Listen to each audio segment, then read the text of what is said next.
इलाहाबाद की घटना ये ऐसी घटना है जो फिल्मों में देखी जाती है। बम चल रहे हैं, दौड़ाया जा रहा है, गोली मार करके हत्या हो जाए और जो मुख्य गवाह है उसकी जान चली गई। वो केवल गवाह नहीं, अधिवक्ता भी था। साथ ही साथ पुलिस जो सुरक्षा में लगी थी उसकी भी जान चली गई। कुछ लोग हो सकता है बच जाते, जब अस्पताल में पहुंचे अस्पताल की भी व्यवस्था वो नहीं थी जो जान बचा सके। आखिरकार पुलिस क्या कर रही है, पुलिस का इंटेलिजेंस क्या कर रहा है? आखिरकार बीजेपी के और खासकर मुख्यमंत्री जी को ये बताना चाहिए, जो जीरो टॉलरेंस पर कहते हैं कि उन्हें किसी तरह का कानून व्यवस्था से समझौता नहीं हो सकता है। तो आखिरकार इलाहाबाद में घटना इतनी बड़ी क्यों हो गई?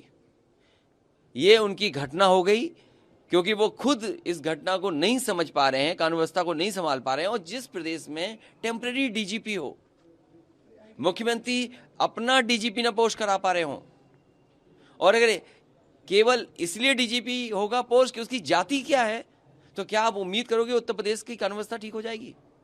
जो लोग दूसरों पे आरोप लगाते हैं उन्हें सोचना चाहिए, डायल 100 उन्होंने बर्बाद कर दिया। जो पुलिस का रिस्पांस सिस्टम था उस सिस्टम को बर्बाद कर दिया। कम से कम समाजवादी लोगों ने एक स्ट्रक्चरल चेंज दिया था कि हाँ, पुलिस को काम करने में ये सहूलियत मिलेगी। लेकिन आखिरकार हो क्या रहा है? पुलिस पैसा वसूल रही है, करप्ट पुलिस हो गई। इतना भ्रष्टाचार कहीं नहीं होगा जितना पुलिस के माध्यम से आज हो रहा है। लूट हो रही है, कई व्यापारी कई जगह पर, थानों में कोई जगह नहीं बची जहां पर लूट ना हो रही हो और पैसा वसूला ना जा रहा हो। क्या इलाहाबाद के बाद हम कानपुर की घटना भूल जाएंगे? माँ बेटी जिंदा जला दिए गए प्रशासन के सामने, प्रशासन ने जला दिए। उनका बेटा जब न्याय मांगने उससे पहले गया, उसे नंगा कर दिया सर्दी में। यह है लॉ एंड ऑर्डर, ये जीरो टॉलरेंस है। इसलिए सरकार के पास कोई जवाब नहीं है। सरकार इधर उधर जानबूझ करके बातें करना चाहती है। सर, सीएम योगी ने आज गेस्ट हाउस कांड का भी जिक्र किया और रामचरितमानस का भी उन्होंने निजी तौर पर भी हमले करते हैं। देखिए, जो मसले खत्म हो चुके हैं उनको जानकारी नहीं है, उनको जानकारी नहीं है। कमाल तो इसी बात का है ना कि मुख्यमंत्री को जानकारी नहीं है। जो गेस्ट हाउस केस खत्म हो चुका, सुप्रीम कोर्ट ने खत्म कर दिया, उस पर चर्चा कर रहे हैं। और जहां तक रामचरितमानस की बात है, रामचरितमानस के खिलाफ कोई नहीं है, लेकिन कुछ चीजों के लेकर के न केवल आज आपत्ति उठी है, 5000 साल की लड़ाई है, 5000 साल की लड़ाई है। ये लड़ाई कोई एक दिन की नहीं है।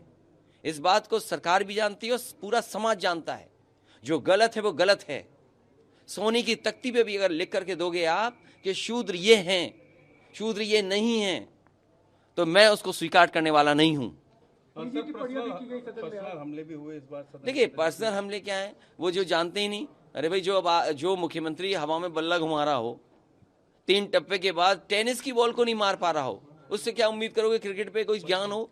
जिनके ज्ञान न हो क्रिकेट के बारे में, क्रिकेट क्या है जिसको ये ज्ञान नहीं है।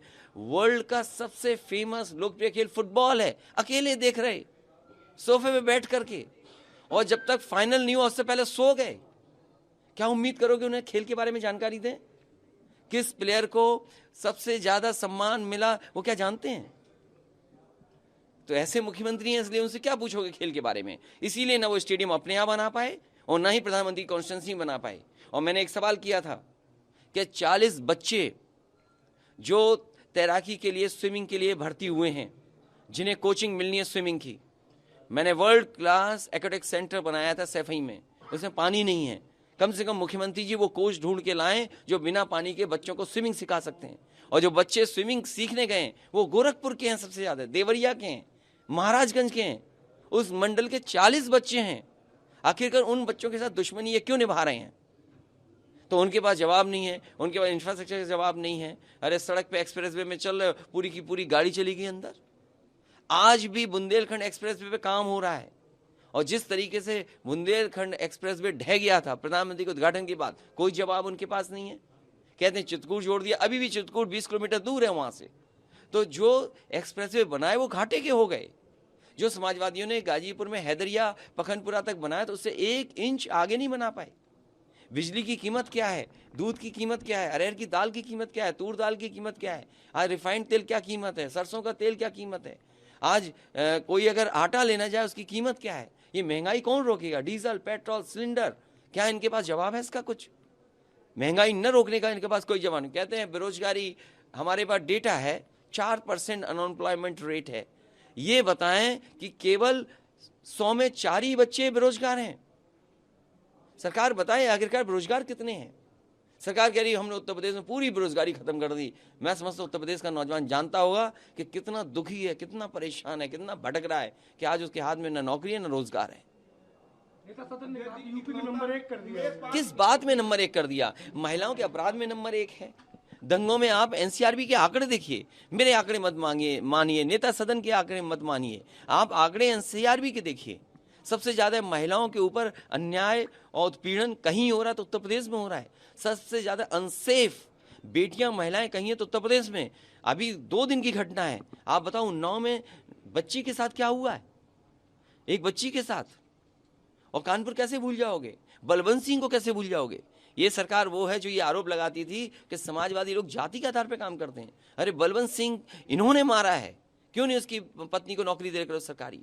और फिर एक पन्ना ले आए खबर बना करके कि 56 एसडीएम हुए। हमने कहा टेबल करो वो सूची, और टेबल इनको ये भी सूची करनी चाहिए कि बांदा यूनिवर्सिटी में किनको नौकरी मिली है, गोरखपुर यूनिवर्सिटी में किसको नौकरी मिली है, सिद्धार्थनगर यूनिवर्सिटी में किसको नौकरी दी आपने, चंद्रशेखर यूनिवर्सिटी में किसको नौकरी आपने दी है। कम से कम यूनिवर्सिटी को बताओ। समाजवादी पार्टी का कोई इतना खास वाइस चांसलर नहीं होगा जिसके पीछे पुलिस पड़ी हो, एसटीएफ पड़ी हो, एसआईटी हो गई हो, सीबीआई के लिए कोर्ट भाग रहा हो। क्या ऐसा वाइस चांसलर कल्पना कर सकते हो? देश की सबसे बड़ी यूनिवर्सिटी और कलाम साहब के नाम उसको अपमानित कर रहे हैं, बदनाम कर रहे हैं ये लोग बैठ करके।